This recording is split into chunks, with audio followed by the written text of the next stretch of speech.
Jania. So today we're installing an aftermarket VW Virtual Cockpit to my Golf Mark 7. I've always wanted to do this, but the OEM screens have been really expensive. They go for around 1k. This is £350 from AliExpress and involves taking out the old board and putting it into the new display. The biggest benefit of having an aftermarket digital dash is that not only is it cheaper, no coding is required because you are still using the same board, so no correction is needed. So the kit comes with the surround, the display and some tools, but I still recommend having a car trim removal kit and a torque set. So we start off by removing the center air vents and trim. This was a bit of a struggle as there's two connectors which connect to the back of the hazard switch. Also make sure you reconnect this before turning the car back on, otherwise you'll get an airbag issue which can only be cleared using VCDS. Once removed, it's time to remove the driver's side air vent. Just use a pry tool and pull it out. Then you need to remove the old speedo. The surround just pulls off and there's two screws at the bottom which you have to remove. Once removed, put your finger behind the speedo, pull it towards you and this should set it free. Disconnect the speedo and take it inside. Now it's time to take out the old board. We start by removing the four screws which are located around the speedo. You need a T8 screwdriver to remove these screws.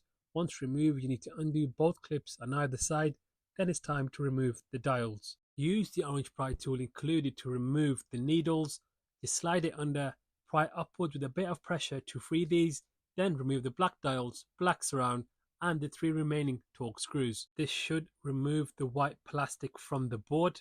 If not, you might need to use a pry tool to take it off from the edges. Then we need to remove the display. This is done by pressing the tabs on either side, freeing up the cable. Next, we need to remove the four white attachments.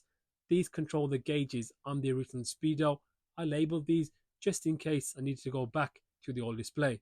You remove them by poking it with something that resembles a needle. I just used the speedo needle, and then it's time to move the board over to the new display. This part is pretty simple. Undo the clips on either side, carefully remove the top half, minding the ribbon cable, then place the board onto the display, screw it into place using some washers, then use the remaining screws supplied to secure the two halves together. Then I went back to the car, fed the cables through. These are needed for upgrades, and if you want to connect to your phone, then plug up everything, turn the car on to make sure the display worked, and fitted the surround. So we finally installed the VW aftermarket virtual cockpit, and as I mentioned, no coding is required. As you can tell, the original mileage is displayed at the bottom. We'll start the car. And as you can see, the speedo is working. The cruise control works, the temperature works, the fuel works, the speedo works. And the best part about this, you can choose different styles. So for example, we've got the standard classic, we've got sport, which looks like an Audi, we've got sport rainbow, sport race, digital, and for those wondering what this blue screen is, this is where you can mirror your phone screen. My favorite one is gear and speed because it looks the most like a VW, and you've probably noticed, hang on, you've got a diesel car, this is showing the speedo for a petrol car. So in order to change this, go to setting, dashboard and normal, and there you go, it's back to our original dashboard, just like the old speedo. And for those wondering how do you mirror your phone screen, once you've connected it, all you need to do is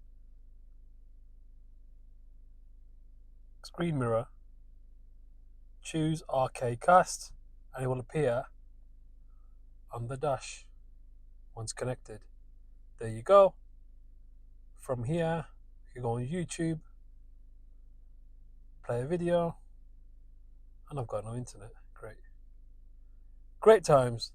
As you can see, we've mirrored the phone screen onto the digital dash. You can maximize the display, you can minimize the display. The main purpose of this is to get maps such as Waze, Google Maps on the digital dash, which you can't do on an OEM screen. But overall, the virtual cockpit has been running great. No issues whatsoever, no glitches, no issues with the gauges being incorrect. Everything just works fine. And for those asking why the audio is turned off, copyright reasons, but you can play it either through the built-in speaker on the board, or you can connect it via Bluetooth onto the infotainment system. But for obvious reasons, please don't watch and drive. Park up, turn the engine off, and watch it on the infotainment screen using an auto opener box if you haven't got one. But yeah, thank you so much for watching.